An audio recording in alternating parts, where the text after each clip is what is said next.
built a wall around infinity. He separated all the infinite universes from all the infinite universes where he's the smartest man in the universe. Rick Sanchez isn't just a mad scientist. He's a man who turned the entire multiverse into his personal playground and his personal prison. Since Rick and Morty first aired, fans have been fascinated by Rick's ability to jump from one universe to the next. At first, it seemed like a quirky gimmick, a way for the writers to create endless bizarre adventures. But over time, it became clear the multiverse isn't just a backdrop, it's the beating heart of Rick's character. Every portal jump tells us something about who Rick is: his grief, his ego, his genius, his fear, and his inability to stay put and face reality. Today, we're breaking down Rick's entire multiverse story explained. From the tragedy that drove him to invent the portal gun, to the Council and Citadel of Ricks, to the shocking reveal of the Central Finite Curve, and finally, to the day Evil Morty shattered Rick's illusion of control. By the end, you'll see why Rick's multiverse isn't his greatest achievement, it's his greatest curse. And that's how they justified this.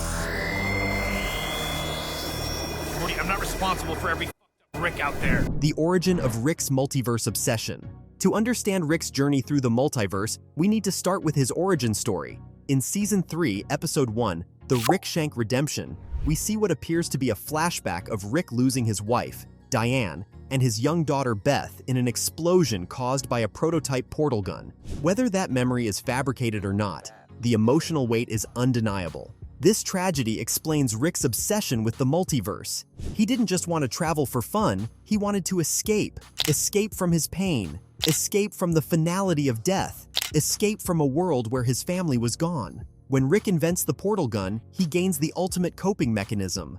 With one green swirl, he can avoid grief, skip consequences, and reinvent himself in a new reality.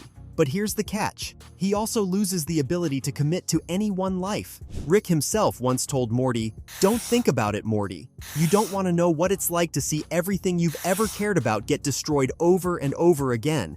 This was the seed of Rick's multiverse story. A man running from himself, pretending infinite options equal freedom.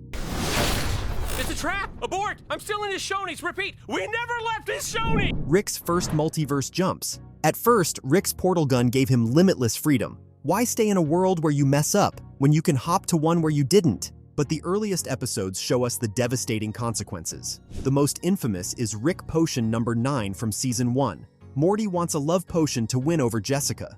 Rick makes it, but the entire planet gets infected. When Rick tries to fix it, he accidentally mutates everyone into grotesque Cronenberg monsters. So what does Rick do? He doesn't fix it. He doesn't apologize. He doesn't even mourn. He simply takes Morty to another reality where they both just happen to die. Then, with eerie calm, he tells Morty to bury his own corpse in the backyard and take over that version's life. This is the moment fans realized Rick and Morty wasn't just comedy. It was horror dressed as sci-fi. Morty's face at the grave says it all. He's traumatized. And Rick? He's already grabbing a beer from the fridge. This scene defines Rick's relationship to the multiverse. Problems aren't solved, they're abandoned. Death isn't permanent, it's an inconvenience. Identity isn't sacred, it's interchangeable. Every early jump reinforces Rick's philosophy. Nothing matters, Morty. Nobody exists on purpose. Everybody's gonna die. Come watch TV. There's an infinite number of realities, Morty, and in a few dozen of those, I got lucky and turned everything back to normal. The Council of Ricks. As Rick explores the multiverse, he realizes something terrifying. He's not unique. There are infinite Ricks, infinite portal guns, infinite sarcastic geniuses with drinking problems. Suddenly, Rick's ego is under attack. He isn't the smartest man alive. He's just one of many. To deal with this, Ricks form the Council of Ricks, a kind of multiversal United Nations. Their job is to maintain order and deal with rogue Ricks. But Rick C-137 despises the idea. He calls them a bunch of self-hating egomaniacs. To Rick, the Council is proof of weakness. Ricks policing themselves, bowing to bureaucracy. He sees himself as above it all. And yet, the Council also reveals Rick's biggest fear, that without Morty, without his adventures, he's just another face in a crowd of geniuses. The Council becomes a mirror Rick can't stand to look into. He hates them because they remind him of himself. You think it's cool being the smartest man on Earth, but once we give you this technology, you become the smartest thing in every conceivable universe. The Citadel of Ricks. As the council grows, it creates something even bigger, the Citadel of Ricks. The Citadel is a city-state where thousands of Ricks and Mortys live. It's not just a government, it's a society. Factories staffed by Mortys, schools run by Ricks, elections where Mortys can barely escape exploitation. It's dark satire, but it also shows how Rick's multiverse has turned inward. Instead of exploring infinity, Ricks are walling themselves off, building a society of sameness. Rick C-137 claims to reject it, but he can't escape its shadow. The Citadel produces his greatest rival, Evil Morty. By treating Mortys as disposable sidekicks, the Citadel plants the seeds of rebellion. Evil Morty rises from that oppression, not just as a villain, but as a symbol of what happens when Ricks take Mortys for granted. The Citadel proves Rick isn't unique. He's ordinary, replaceable, a cog in the same machine he despises. Well, Rick's satisfaction levels are plummeting, and the divide between the two groups has never been wider. The Central Finite Curve. The biggest twist of Rick's multiverse story comes in Rick Mirai Jack. Evil Morty reveals the existence of the Central Finite Curve, a cosmic firewall created by the Ricks themselves. This curve separates universes where Rick is the smartest person alive from those where he isn't. In other words, Rick literally engineered a cage. Every portal jump Morty has ever taken is inside this curve, inside a multiverse where Rick is always the top dog. Think about the implications. The multiverse isn't infinite, it's curated. Rick isn't exploring reality, he's hiding from it. His infinite freedom is actually a prison built for his ego. Rick's worst fear is that someone, somewhere, is smarter than him. The Central Finite Curve ensures he never has to face that, but in doing so, it traps him in a smaller infinity. A sandbox built by his own insecurity. They literally all say that. They all have that excuse. It's part of their system. None of them have to be responsible. They're all victims of themselves. Evil Morty's escape. Evil Morty shatters Rick's illusion. By breaking through the Central Finite Curve, Evil Morty proves there is a multiverse beyond Rick's control.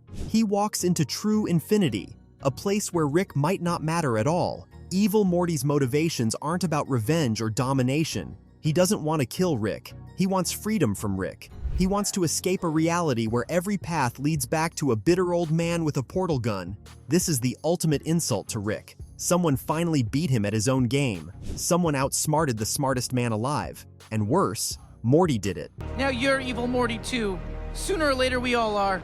On this side of the curve. Rick's multiversal escapes. Looking across the series, one theme repeats. Rick uses the multiverse as a shield. Cronenberg Earth? Abandoned. Failed experiments? Abandoned. Toxic Rick? Abandoned. Countless realities where things went wrong? Abandoned. Each escape buys Rick time, but it leaves destruction behind. Entire dimensions ruined. Families replaced. Traumas buried. Literally. Morty once asked, "Do you ever get tired of replacing people, Rick?" Rick laughed it off, but the truth is clear. He doesn't deal with problems. He runs from them, and the multiverse makes that possible. But escape isn't the same as healing. Every portal jump deepens Rick's loneliness. I only know one man that ever hacked my portal gun, and it turned out it was evil you. The cost of Rick's multiverse. So what has all this running cost Rick? His family. Beth grew up without him. He abandoned countless versions of her across realities. Morty's innocence. By dragging Morty into these jumps, Rick traumatized him repeatedly, forcing him to bury his own corpse, reset his own life, and carry scars no teenager should.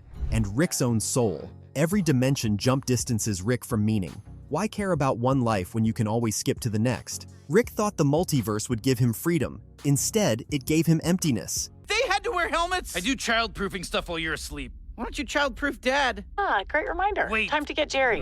The curse of the multiverse. Here's the tragedy. Rick's greatest invention, the portal gun, is also his greatest curse. It gave him infinite options, but no permanence. Infinite adventures, but no relationships. Infinite lives, but no life worth living.